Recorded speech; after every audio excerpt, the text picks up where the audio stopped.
Lying just beneath everyday reality is a breathtaking world where much of what we perceive about the universe is wrong. Physicist and best-selling author Brian Greene takes you on a journey that bends the rules of human experience. Why don't we ever see events unfold in reverse order? According to the laws of physics, this can happen. It's a world that comes to light as we probe the most extreme realms of the cosmos, from black holes to the Big Bang, to the very heart of matter itself. I'm gonna have what he's having. Here, our universe may be one of numerous parallel realities. The three-dimensional world may be just an illusion, and there's no distinction between past, present, and future. But how could this be? How could we be so wrong about something so familiar? Does it bother us? Absolutely.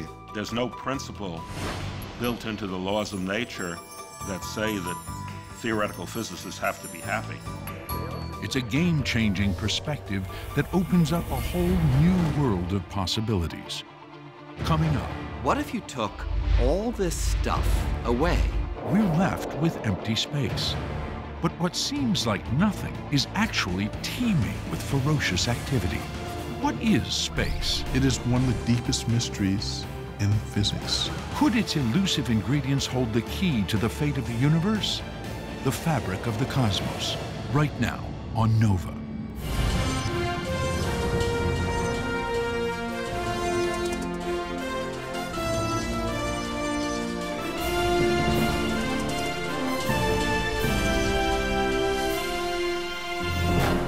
Major funding for NOVA is provided by the following: David H. Koch and Discovering New Knowledge. HHMI. and by the Corporation for Public Broadcasting, and by contributions to your PBS station from viewers like you. Thank you.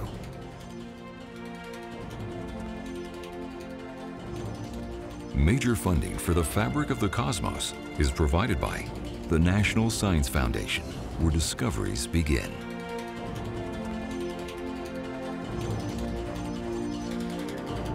And the Alfred P. Sloan Foundation, supporting original research and public understanding of science, technology, engineering, and mathematics. Additional funding is provided by the Arthur Vining Davis Foundations, dedicated to strengthening America's future through education. The U.S. Department of Energy's Office of Science, and the George D. Smith Fund.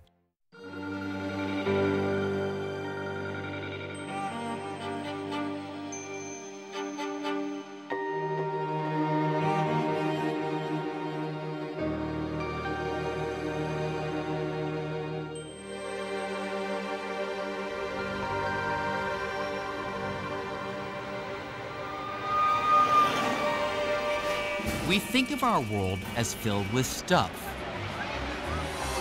like buildings and cars, buses and people. And nowhere does that seem more apparent than in a crowded city like New York. Yet, all around the stuff that makes up our everyday world is something just as important, but far more mysterious. The space in which all this stuff exists. To get a feel for what I'm talking about, let's stop for a moment and imagine. What if you took all this stuff away? I mean all of it. The people,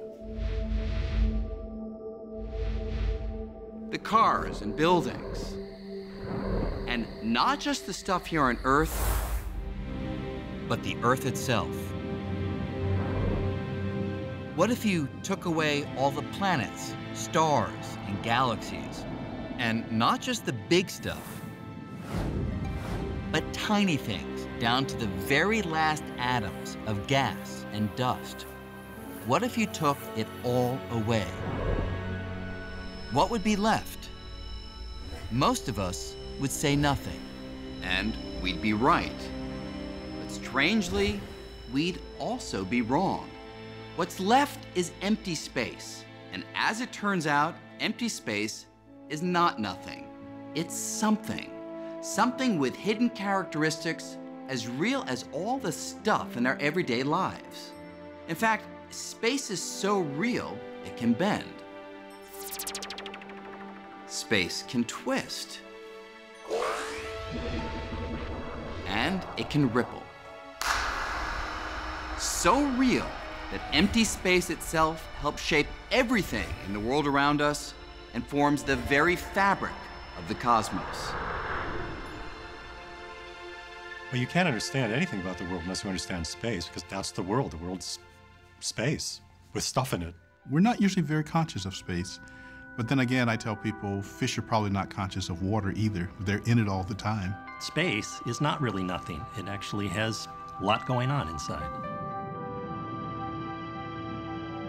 When most of us picture space, we think of outer space, a place that's far, far away. But space is actually everywhere. You could say it's the most abundant thing in the universe. Even the tiniest of things, like atoms, the basic ingredient in you and me and everything else we see in the world around us, even they are almost entirely empty space.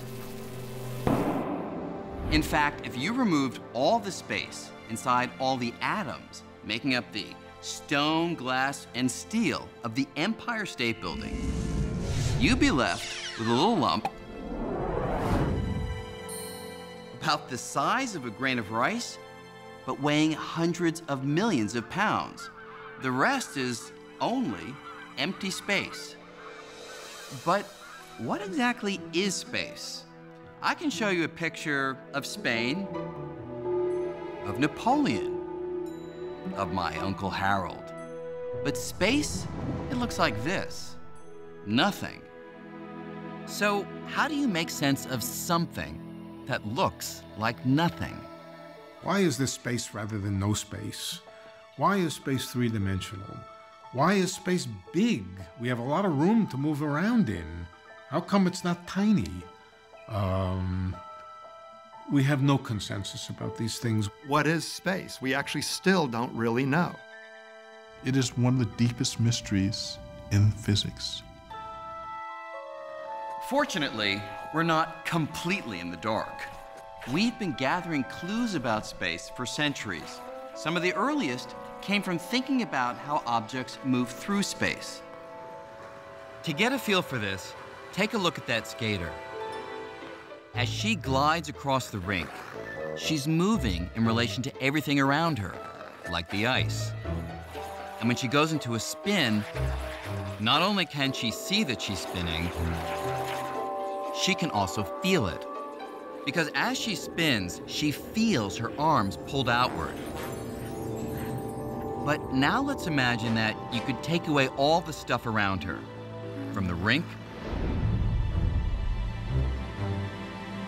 to the most distant galaxies. So the only thing left is the skater spinning in completely empty space. If the skater still feels her arms pulled outward, she'll know she's spinning. But if empty space is nothing, what is she spinning in relation to? Imagine you're that skater. When you look out, you don't see anything. It's just uniform, still blackness all around you. And yet, your arms are being pulled outwards. So you say to yourself, what could I be spinning with respect to? Is there something out there that I'm not seeing? Trying to answer questions like these, scientists came up with a bold new picture of space. And the key was to make something out of nothing.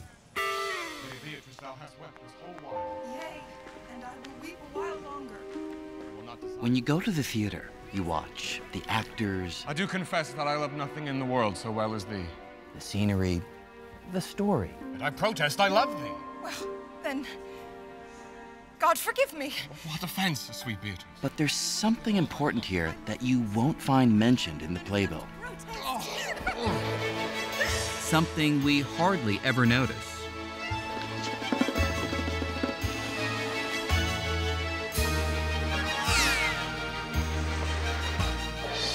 The stage. It's an absolutely vital part of the show, and yet most of us, we don't even give it a second thought. But Isaac Newton, he did.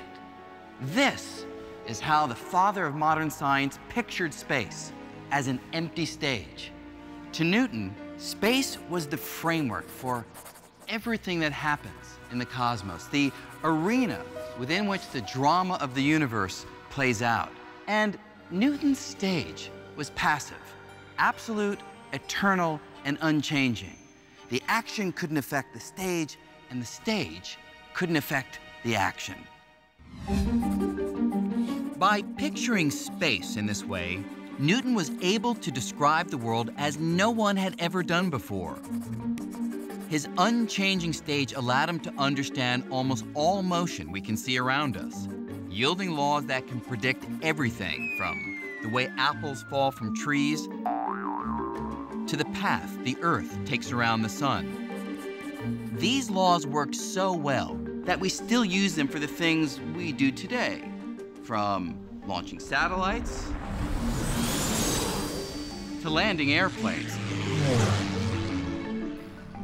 And the laws all hinge on one radical idea: space is real. Even though you can't see it or smell it or touch it, space is enough of a real physical thing to provide a benchmark for certain kinds of motion, like that skater. Newton would say that when she spins, her arms splay out because she is spinning with respect to something, and that something is space itself. Philosophers have been debating the nature of space for a very long time. What Newton does is change the terms of the debate. And with that, essentially modern science gets born. Newton's stage was a huge hit. It enjoyed the limelight for over 200 years. But in the early decades of the 20th century, a new set of ideas emerged that shook Newton's stage to its very foundation. Ideas put forward by a young clerk working in a Swiss patent office. His name? Albert Einstein. Einstein grew up in the late 1800s, at the dawn of the age of electricity. Electric power was lighting up cities, giving rise to all kinds of technologies Newton could never have imagined. All of these developments tapped into something that had captivated Einstein since he was a child: light. Not light bulbs and street lamps, but the very nature of light itself. And it was his fascination with one particularly weird feature of light, its speed, that would lead Einstein to overturn Newton's picture of space. To see how, let's take a ride.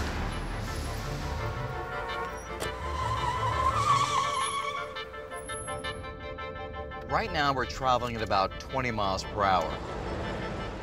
And to go faster, all the driver needs to do is step on the gas, and the cab speed changes. Now, you can feel that change, but you can also see it on the cab speedometer or on one of those radar speed signs. Okay, you can slow it down now. But now imagine that instead of measuring the speed of the cab, you have a radar sign that measures the speed of the light coming off its headlights. That sign would measure the light traveling at an astounding 671 million miles an hour. Now, when the cab starts moving, you'd think that the speed of the light would increase by the same amount as the car. After all, you'd think that the moving cab would give the light an extra push. But surprisingly, that's not what happens. Our radar sign, or any measurement of light speed, will always detect light traveling at 671 million miles per hour, whether the cab is moving or not. But how could this be? how could all measurements of light speed always come out the same? If you're running at a wall, it's coming at you faster than if you're standing still with respect to that wall. But that's not true with light. The speed of light is the same for everybody. That's really extraordinary. So here's how Einstein made sense of this extraordinary puzzle. Knowing that speed is just a measure of the space that something travels over time, Einstein proposed a truly stunning idea: that space and time could work together, constantly adjusting by exactly the right amount, so that no matter how fast you might be moving when you measure the speed of light, it always comes out to be 671 million miles per hour. To respect that absolute quality about light, time had to cease to be absolute, space had to cease to be absolute, and those two had to become relative in such a way that they slosh between each other. If space and time being flexible sounds unfamiliar, it's only because we don't move fast enough in everyday life to see it in action. But if this cab could move near the speed of light, the effects would no longer be hidden. For example, if you were on a street corner as I went by close to the speed of light, you see space adjusting so that my cab, it would appear just inches long.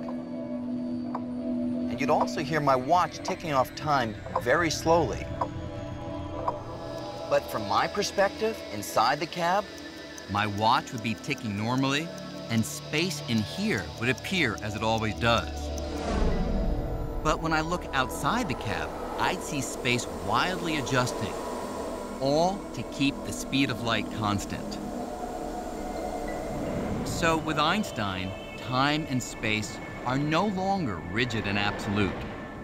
Instead, they meld together with motion, forming a single entity that came to be called space-time. I think as we live our life every day, we live with a Newtonian picture of space and time. It's something that we are comfortable with. But Einstein was able to make reason conquer sense.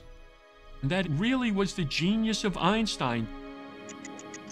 This notion that space and time are unity, to me, is one of the greatest insights that has ever occurred in science. It's so counterintuitive to everything we've ever experienced as human beings.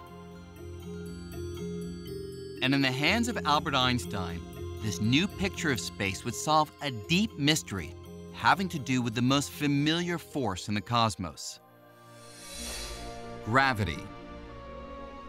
Newton knew that gravity is a force that attracts objects to each other, and his laws predicted the strength of this force with fantastic precision. But how does gravity actually work? How does the Earth pull on the moon across hundreds of thousands of miles of empty space? They behave as if they're connected by some kind of invisible rope.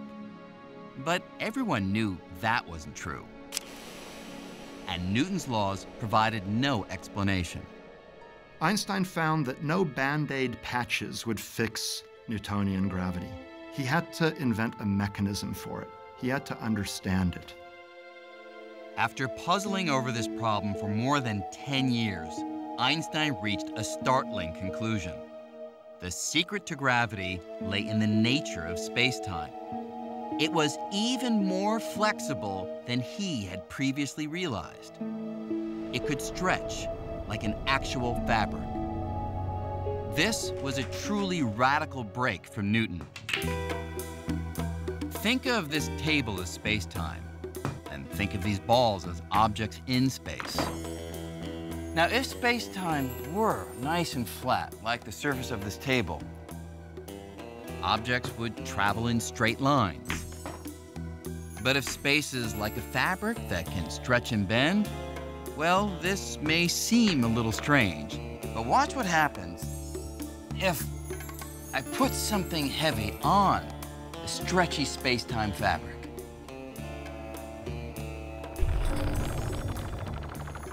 Now, if I take my shot again,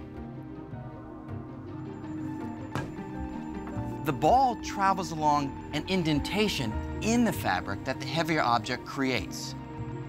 And this, Einstein realized, is how gravity actually works. It's the warping of space-time caused by the objects within it. In other words, gravity is the shape of space-time itself. The moon is kept in orbit not because it's pulled to the Earth by some mysterious force, but rather because it rolls along a curve in the space-time fabric that the Earth creates. With Einstein, space became not only real, but flexible. So suddenly space had properties, suddenly space had curvature, suddenly space had a flexible kind of geometry, almost like a rubber sheet. It opens up a whole new way of thinking about reality that describes the entire universe. Einstein becomes Einstein because of that observation. Where Newton saw space as passive, Einstein saw it as dynamic. It's interwoven with time, and it dictates how things move. So, after Einstein, space can no longer be thought of as a static stage. It's an actor, and it plays a leading role in the cosmic drama.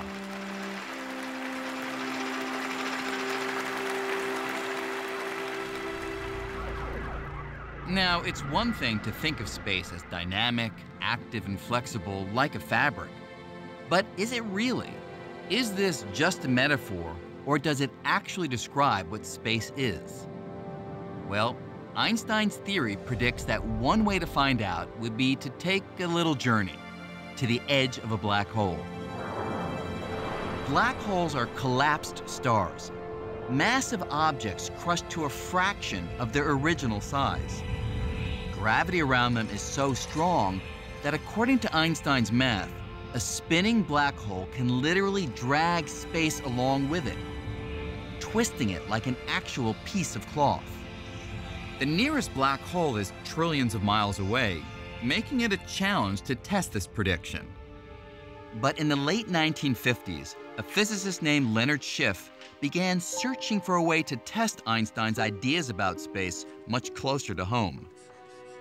Schiff was inspired by something we usually think of as a child's toy, a gyroscope.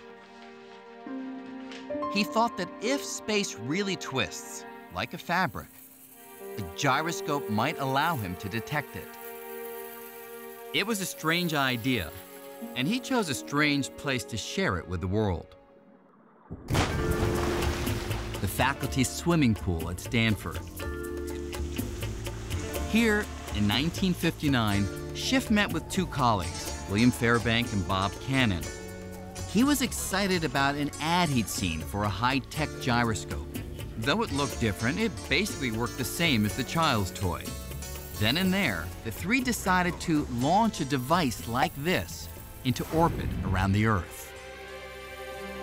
Normally, a gyroscope's axis points in a fixed direction. But if Earth is actually dragging space, then the gyroscope's axis would be dragged along with it, shifting its orientation in a way that could be measured.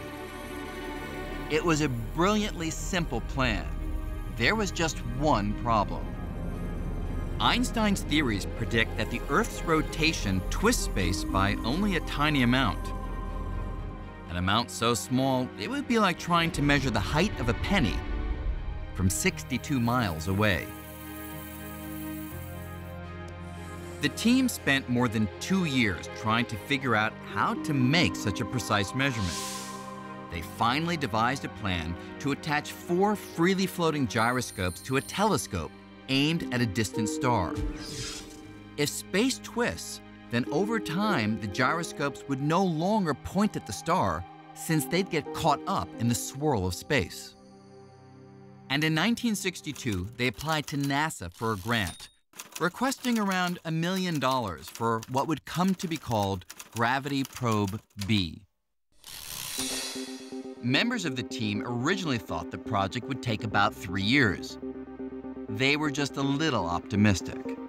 With an ever-growing team, Gravity Probe B became one of the longest-running experiments in history. Decade after decade was spent trying to realize the original vision, which meant launching a telescope into space and building gyroscopes that were among the smoothest objects ever created. The technology is just frightening. It was like the carrot on the front of the mule.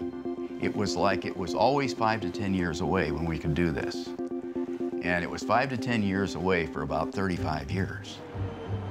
Consuming more than 4 decades and $750 million, the project was nearly canceled by NASA 9 times. 10, 9, Finally, in April of 2004, the team gathered to witness the launch. Liftoff.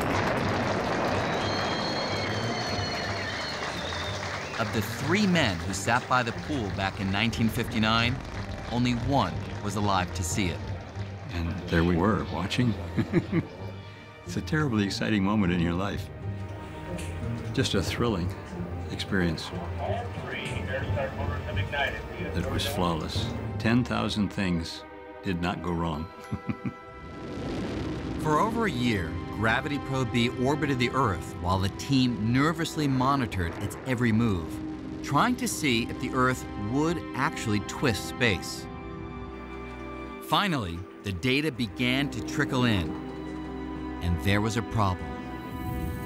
The gyroscopes were experiencing a tiny, unexpected wobble, and to clean up the data would cost millions.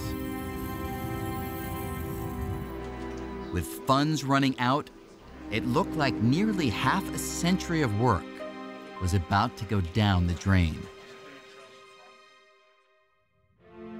Then, at almost the last possible moment, 2 sources of additional funding emerged. The son of original team leader William Fairbank, who made a private donation, and Turki al-Saad, a member of the Saudi royal family with a degree in aeronautics from Stanford, who arranged for a large grant. Over the next 2 years, the problem with the data was solved, revealing that the axes of the gyroscope shifted by almost exactly the amount predicted by Einstein's equations.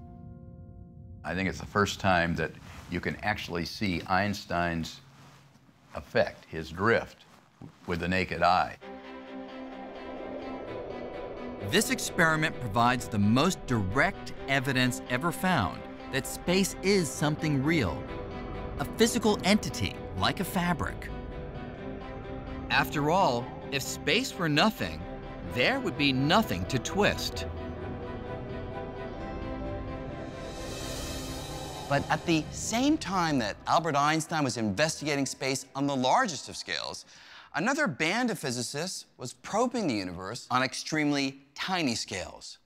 And there they found a completely uncharted realm where Einstein's picture of space, it was nowhere to be found. To see what I'm talking about, imagine you could shrink billions of times smaller than your current size. This is the realm of atoms and subatomic particles, the fundamental building blocks of everything we can see. And when you get down to this size, the world plays by a wildly different set of rules called quantum mechanics. According to these rules, even if you try to remove every last atom and particle, you'd find that empty space is still far from empty. In fact, it's teeming with activity. Particles are constantly popping in and out of existence. They erupt out of nothingness, quickly annihilate each other, and disappear. In quantum mechanics, empty space is not that empty. It's full of fluctuating fields, full of all sorts of jittery things going on. It's a place where particles are constantly fluctuating and annihilating each other and being created again and annihilating. It's a place of chaos and bubbling. While the theory predicted this, it wasn't until 1948 that a scientist named Hendrik Casimir suggested that even though we can't see these particles, they should cause empty space to do something we can see. And he predicted that if you take 2 ordinary metal plates and place them extremely close together, say closer together than the thickness of a sheet of paper, then particles with certain energies would be excluded because, in some sense, they wouldn't fit between the plates. With more of this frenetic activity outside the plates than inside, Casimir thought the plates would be pushed together by what we usually think of as empty space. And some years later, when the experiment was done,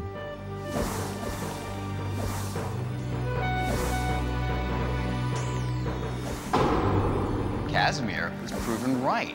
In empty space, the plates were pushed together. So on atomic scales, empty space is not empty. It's so flooded with activity that it can force objects to move. And today, the quest to understand space on the smallest scale is continuing with one of the most expensive science experiments in history. This is CERN, the European Organization for Nuclear Research in Geneva. And here, buried a few hundred feet below the ground, is the Large Hadron Collider, the world's most powerful accelerator. With a price tag of about $10 billion, it accelerates subatomic particles to more than 99.99% of the speed of light and smashes them into each other. In the showers of debris produced by these collisions, scientists at places like this have discovered a whole zoo of strange and exotic particles. And right now, they are chasing one of the most elusive.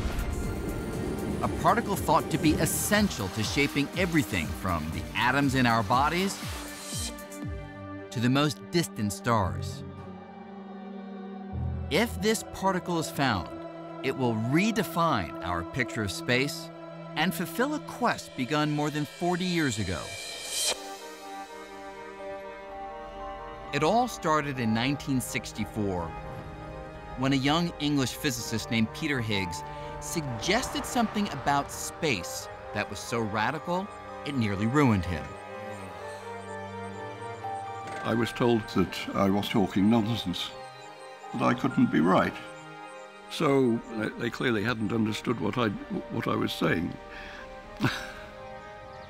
Higgs and a few others were wrestling with a puzzle which comes down to this.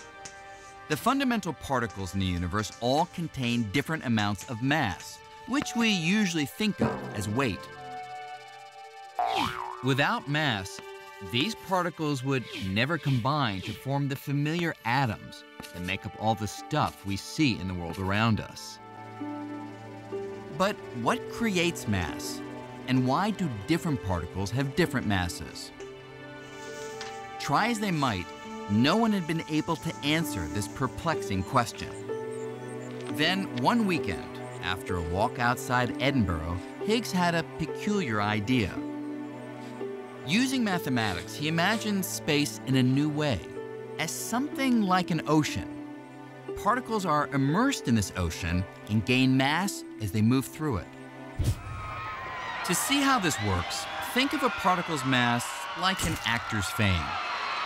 And the Higgs ocean is like the paparazzi. Some particles, like unknown actors, pass through with ease. The paparazzi simply aren't interested in them. But other particles, like superstars, have to push and press. And the more those particles struggle to get through, the more they interact with the ocean and the more mass they gain. Higgs was convinced he'd made a great discovery. But when he submitted his idea to a journal at CERN, it was rejected. Undaunted, Higgs honed his theory further until he was offered the chance to present it at Einstein's old haunt, the Institute for Advanced Study in Princeton. There, he expected his new idea would meet some of its toughest critics. I was happily driving up the freeway, and then there was a sign to turn off for Princeton, and that really confronted me with what I was going into. I broke out in a cold sweat and started trembling, and I had to pull off the road to recover. But Higgs persevered. It was the first in a series of talks that would convince colleagues far and wide that he was onto something profound. Eventually, I sort of wore them down. I felt I'd sort of triumphed. So I enjoyed the parties which followed. Today, the idea Higgs pioneered, called the Higgs field, is crucial to our understanding of space. The Higgs field is everywhere. It's something that even in the emptiest vacuum of space has an effect. It gives you mass. So I think Higgs actually deserves credit for being one of the people that said space is stuff. It has properties in it that are intrinsic, that you can't get rid of, you can't turn them off. The only problem? There's no physical proof that the Higgs field exists. At least not yet. But here at CERN, scientists are attempting to smash particles together with so much energy that they will knock loose a piece of the Higgs field, producing a tiny particle of its own. It's as if they're trying to chip off a piece of space. We think that if we knock into space hard enough with particle accelerator collisions, that we can actually make a Higgs particle come out of empty space. Our whole understanding of matter as we now have it would just fall apart if the Higgs field didn't exist. I don't think anybody seriously doubts that we will see it. Certainly if we don't, that would be an extremely bizarre outcome. Finding the Higgs particle would be a major milestone, establishing that the emptiest of empty space has an impact on all of matter. But it turns out that space contains an ingredient far more elusive than anything Higgs ever imagined. An ingredient that may hold the key to the greatest of all mysteries, the very fate of the cosmos. It's a mystery that began some 14 billion years ago in what we call the Big Bang. In a fraction of a second, the universe underwent a violent expansion, sending space hurtling outward. Space has been expanding ever since. For decades, most scientists thought that expansion must be slowing down thanks to the pull of gravity. When I toss an apple up, the gravity of the Earth eventually stops it and brings it back. And just like the apple slows down with time, so too the universe should have been slowing down in its expansion because of the gravitational attraction of all matter and energy for all other matter and energy. But that raised the question, what is the ultimate fate of the cosmos? Would space go on expanding forever? Or would gravity eventually stop space from expanding, causing it to collapse back on itself in a big crunch? To solve this mystery, two teams of astronomers set out to measure the slowing of the expansion using a novel tool: exploding stars called supernovas. So a supernova is a star that ends its life in a massive explosion. They're extremely luminous. They can be as bright as 1 billion suns. What makes supernova great is that they're very similar when they explode. They all get to about the same brightness and then they fade away in just about the same way. Because the explosions are so bright and uniform, the teams reasoned that these supernovas would act as very precise cosmic beacons, allowing them to track how the expansion of space has slowed over time. The trouble is, supernovas are extremely rare. To find enough of them, Perlmutter spent years calling astronomers around the globe, begging for time on their telescopes. We needed the biggest telescopes in the world. We needed perfect conditions. And in those perfect conditions, I would be calling people up at the middle of their night when they're trying to do some serious work, and I'd be saying, I know that you have a very busy schedule, but by any chance, if you could just squeeze in this half-hour observation, it would really be very interesting to us. When they finally had enough data to chart how much the pull of gravity was slowing the expansion of the universe, they were in for a surprise. The results looked a little bit strange. They didn't really show any slowing of the universe at all. Very surprising. Actually, a universe that's actually speeding up. It was as though space, which we really thought was nothing, actually had an inherent springiness to it. And so space did not want to be compressed. Space actually wants to push the universe apart. It looked like the universe was expanding faster and faster with time, accelerating rather than decelerating. My immediate response was, I have to figure out why this is wrong. This can't be right. But it was right, and most scientists converged on one explanation. There's something that fills space and counteracts the pull of ordinary attractive gravity, pushing galaxies apart and stretching the very fabric of the cosmos. This mysterious substance filling space has been dubbed dark energy, and it's turned our picture of the universe upside down.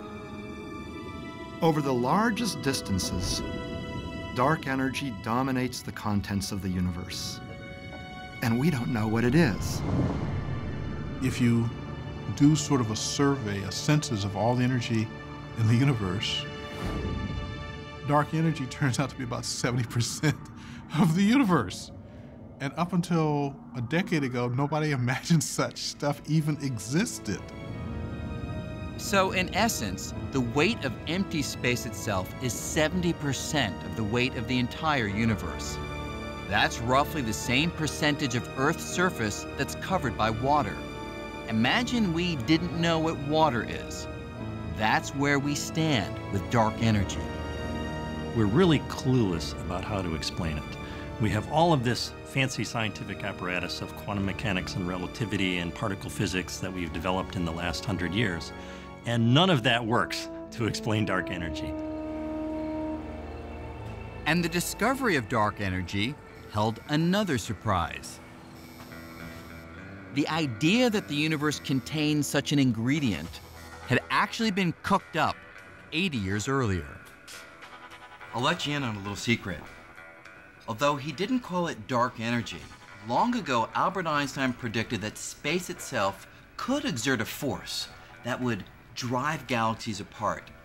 You see, shortly after discovering his general theory of relativity, his theory of gravity, Einstein found that, according to the mathematics, the universe would either be expanding or contracting, but it couldn't hover at a fixed size.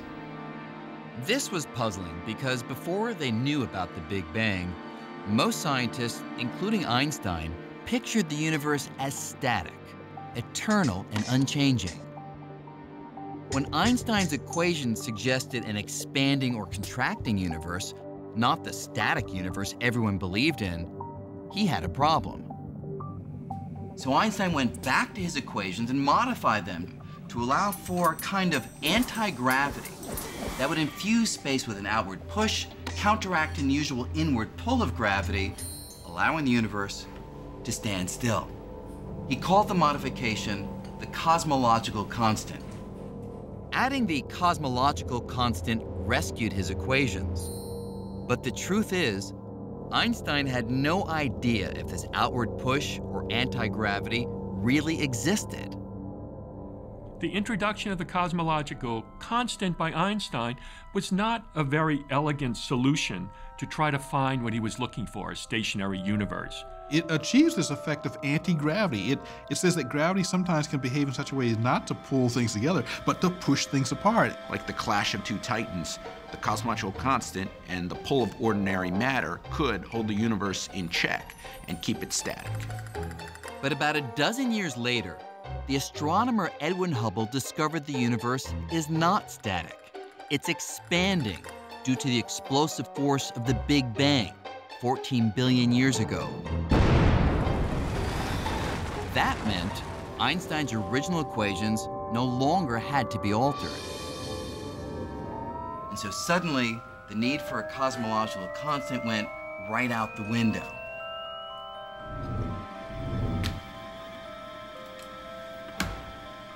Thank you. You're welcome. Einstein is said to have called this his biggest blunder. But here's the thing. With the recent discovery that the expansion of the universe is accelerating, scientists are convinced that there is something in space that is pushing things apart. So 70 years later, Einstein's biggest blunder may rank among his greatest insights. It was something that nobody else was thinking about, but it might be that Einstein's cosmological constant is the key to understanding the expansion of the universe as we see it today. Though no one knows what dark energy actually is, it raises an astounding and troubling possibility. Einstein pictured the strength of his anti-gravity as constant. But is the strength of dark energy constant?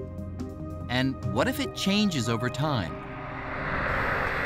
The answer could overturn everything we thought we knew about the fate of the cosmos. At the moment, everything in our world, from the molecules making up my body to the molecules making up the moon, is held together by forces that overwhelm the outward push of dark energy, and that's why we don't see things expanding in our everyday lives. But that situation might not last forever.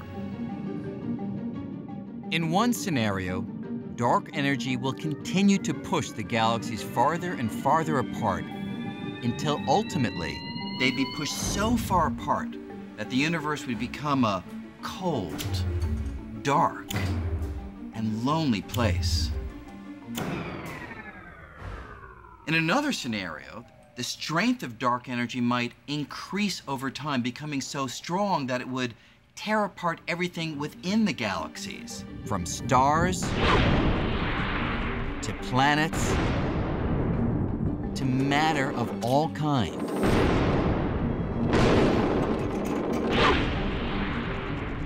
If the dark energy grows with time, then ultimately even atoms will get ripped apart when there's enough dark energy between the nuclei and the electrons to rip space apart. A big rip.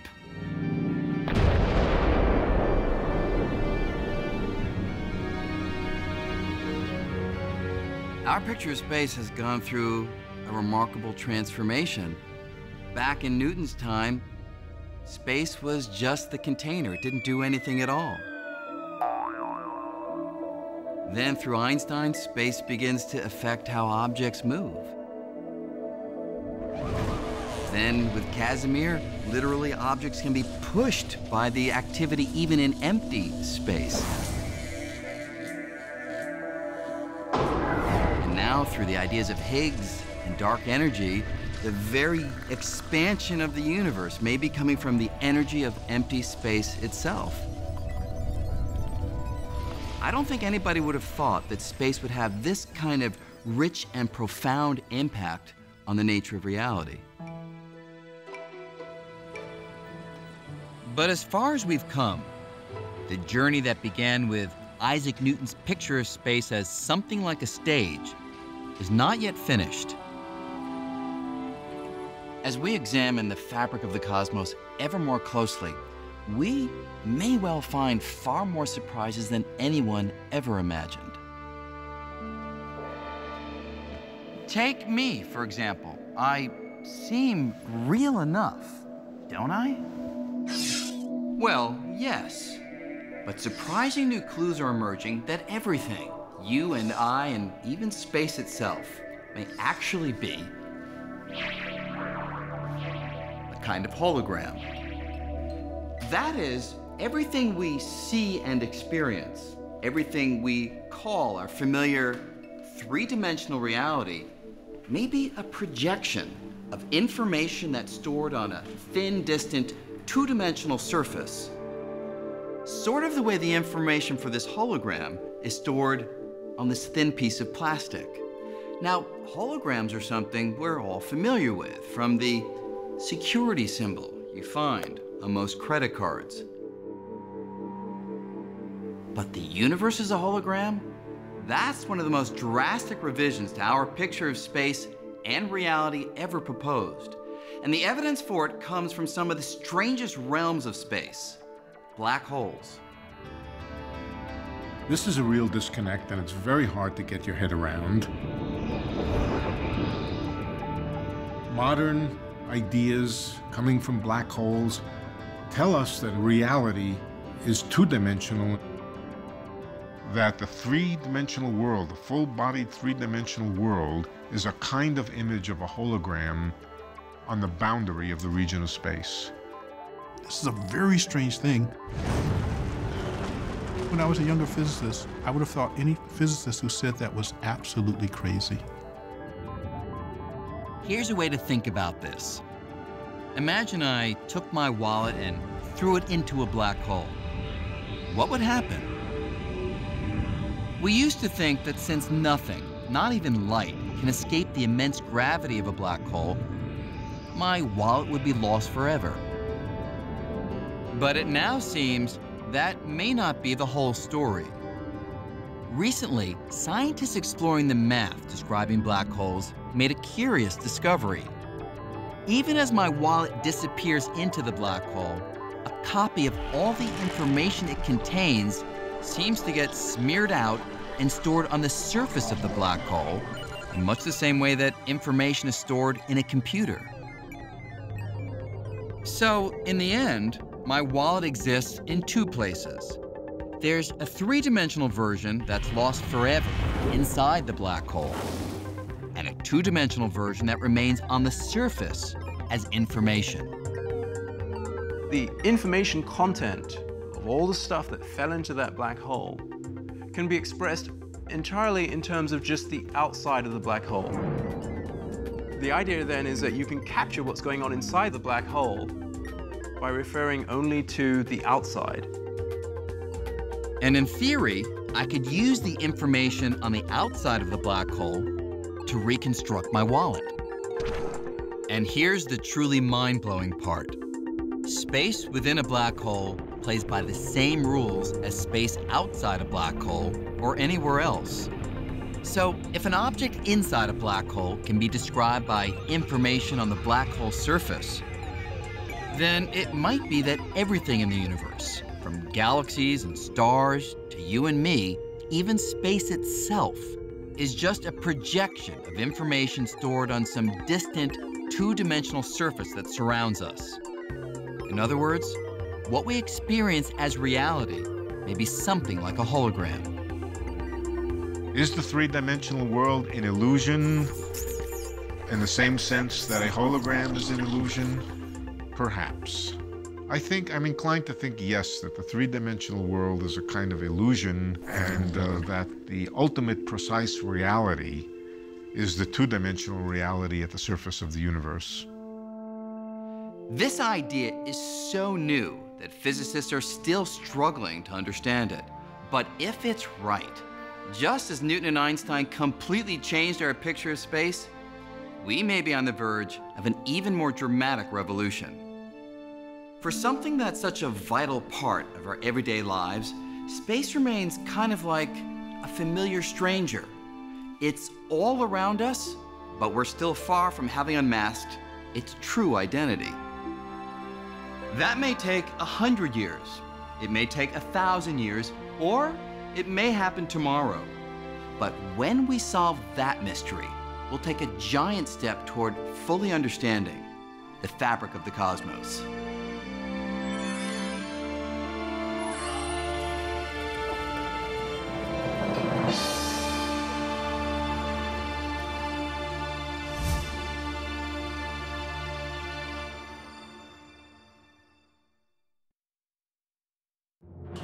Major funding for NOVA is provided by David H. Koch and Discovering New Knowledge. HHMI. And by the Corporation for Public Broadcasting, and by contributions to your PBS station from viewers like you. Thank you.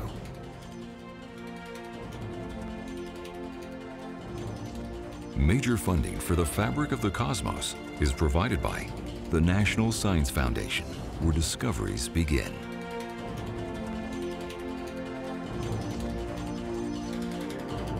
And the Alfred P. Sloan Foundation, supporting original research and public understanding of science, technology, engineering, and mathematics. Additional funding is provided by the Arthur Vining Davis Foundations, dedicated to strengthening America's future through education. The U.S. Department of Energy's Office of Science, and the George D. Smith Fund.